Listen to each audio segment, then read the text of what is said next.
When the world's violence shatters the joy of a moment, we pause and reach out for the hands that remain. We open our hearts with love.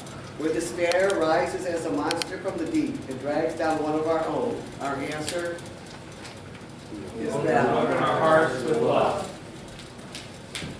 When hatred and anger rage in fire and suffering, we bend to pick up the wounded, to bind up ourselves. We open our hearts with love. When fear whispers, build more gates, add more locks.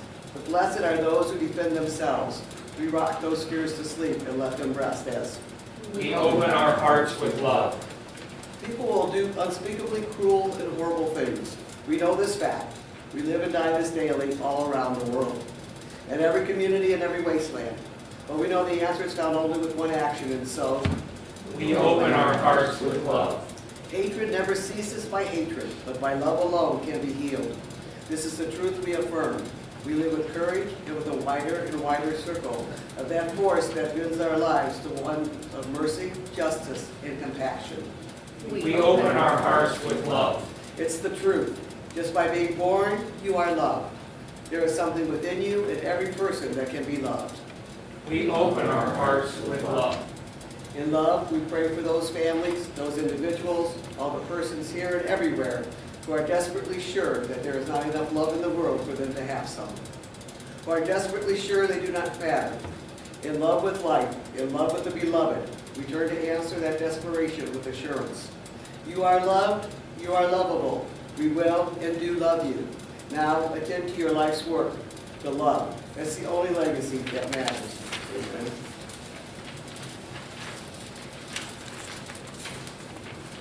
If you don't love yourself, how the hell are you going to love anyone else? I'm sure you've all heard that phrase. Sometimes RuPaul even says it a little worse than that. But I've heard this statement too, and I bought into it. There was a song a few years back by Whitney Houston that said that loving yourself was the greatest love of all. I used to think I must not really love anyone else because I sure did love myself. I had so many reasons not to love me.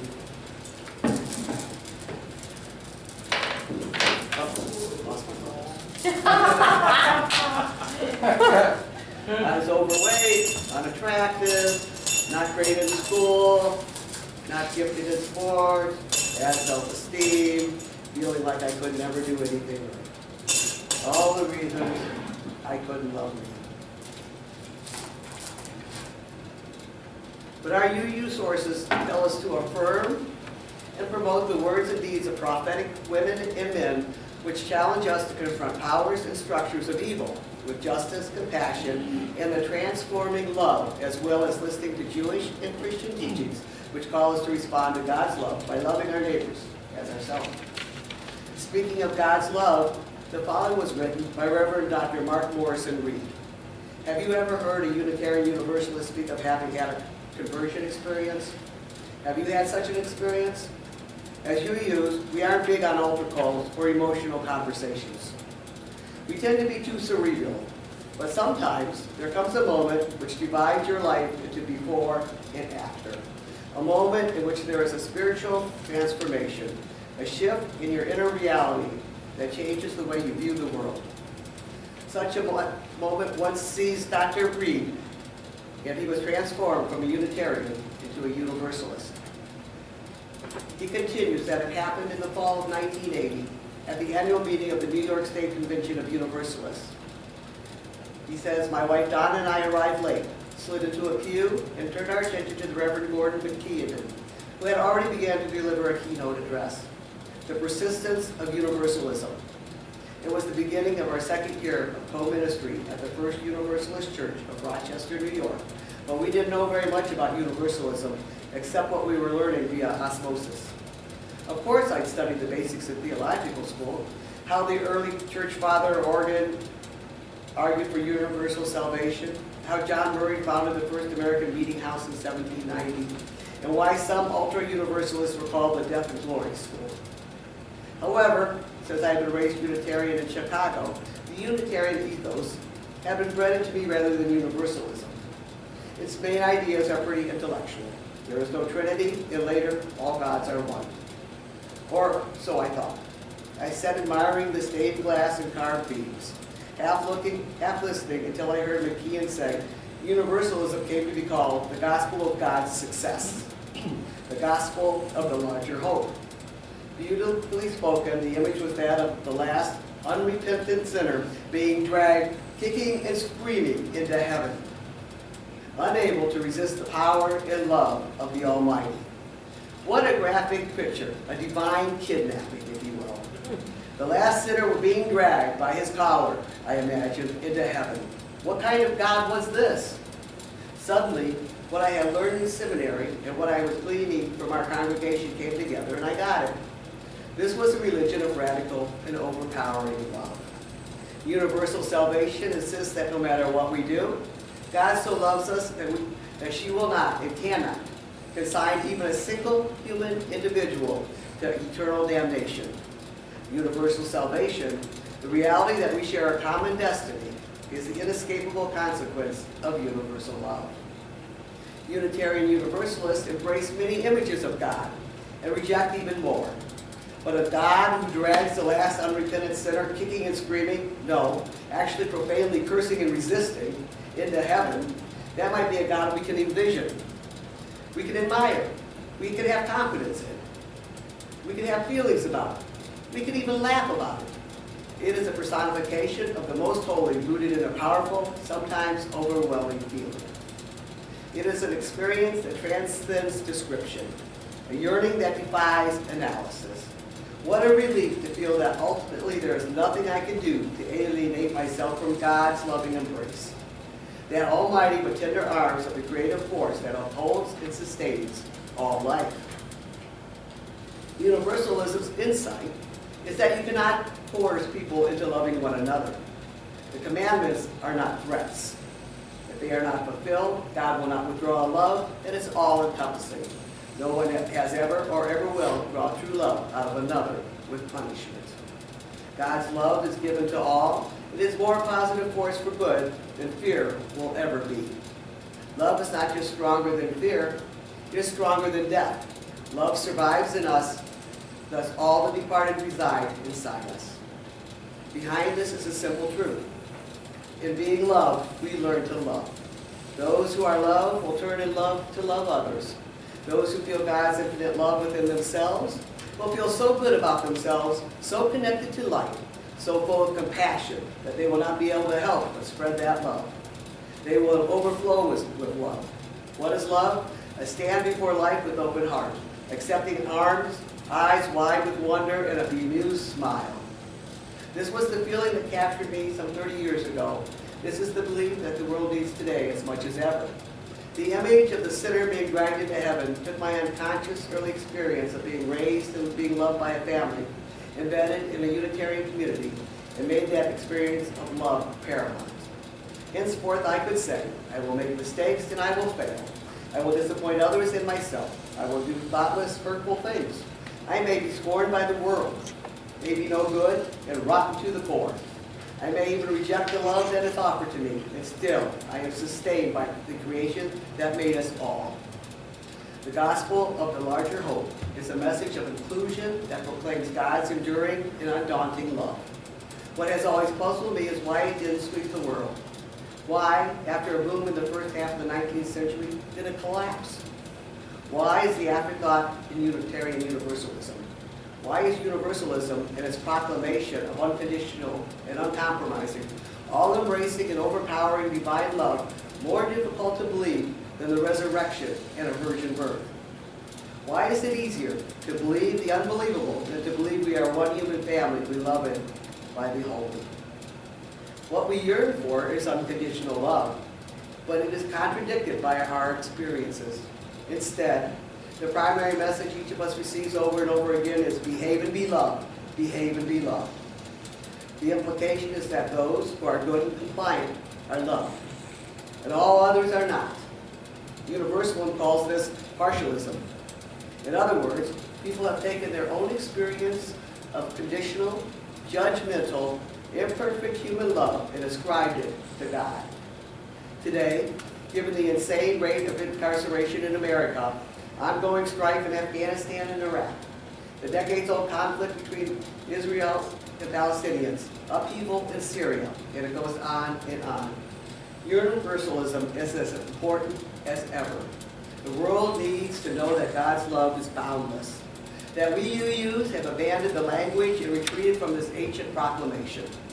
Theism offers religious liberals a language to carry into the world. It is a useful language because it is the vernacular of ordinary people. Say God is love and God loves you and every member of the human family, and people will at least have an inkling of what you mean. The world needs to hear about this faith that soothes wounded hearts and shapes attitudes to embody the spirit of love rather than wrath.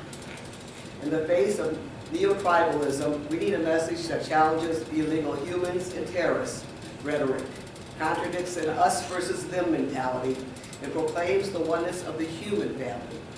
There is only us, and we are all beloved by a God who, dismissing free will, yes, you do not get to decide, embraces alike the saintly and the despicable, who created both Mother Teresa and Hitler, loves both your friends and your enemies, and drags ISIS members into heaven as well.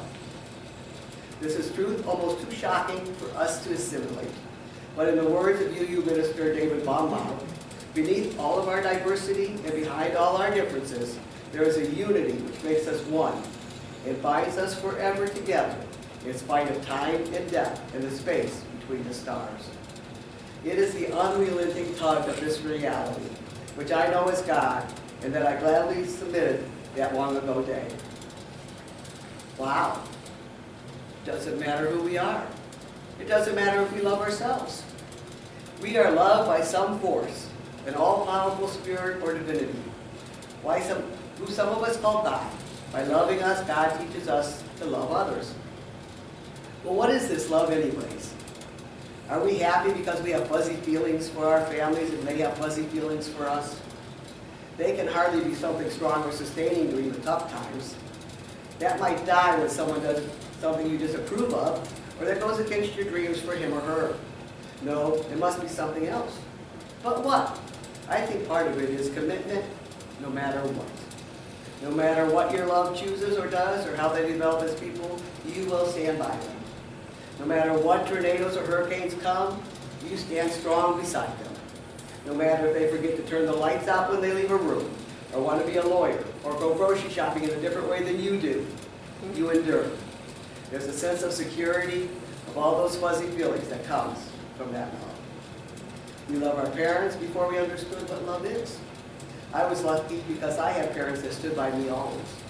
From being a tomboy, to being gay, to my career choices, to my rocky searches for love, to being transgender. But for most of us, from the moment we are born, we are always looking to them for food and comfort and safety. Parents love their children with an unconditional love which totally envelops them. I love my grandchildren from the moment I laid eyes on them and held them in my arms, unconditionally, forever. So, this is my cup, and I love the holy light, and my wife, and my kids, and my grandkids, and my mom, and my sister, and all my pets, past and present, and my friends, I love my congregation. Wow, look, my love cup is filling up. And how about this? God loves me, and my wife, and my mom, and my sisters and pets in prison, and the congregation, and all these people love me too. Again, wow. There is a deity that loves us unconditionally. We love others unconditionally. Our family and friends love us unconditionally, standing by us no matter what. Somehow that teaches us to love ourselves. We do not have to love ourselves first, as it's been stated. But with love from God and loving others and others loving us, we learn to love ourselves. It may take a while, but eventually we do love ourselves. So I try to be a good husband and father and son and brother and friend. I try to help animals and rescue them, and I'm intelligent and kind minister, I try to be a good husband, for all these reasons, and more. I love me too, so that finally,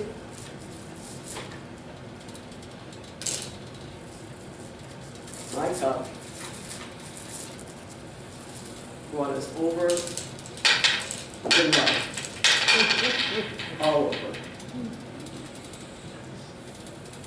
So I say with the holy light loving us, and us loving her, others loving us, and us loving others, how the hell can we not love ourselves? Can I get an amen? Amen. All right. I'm going to give everybody a marble to take home. Put it somewhere where you will see it often. It helps to remind you that God loves you, your community loves you, I love you, and most of all, you deserve to love yourself.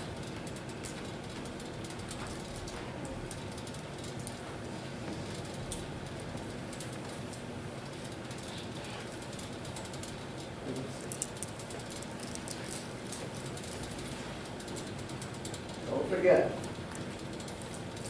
love yourselves, because you are all more than worth it.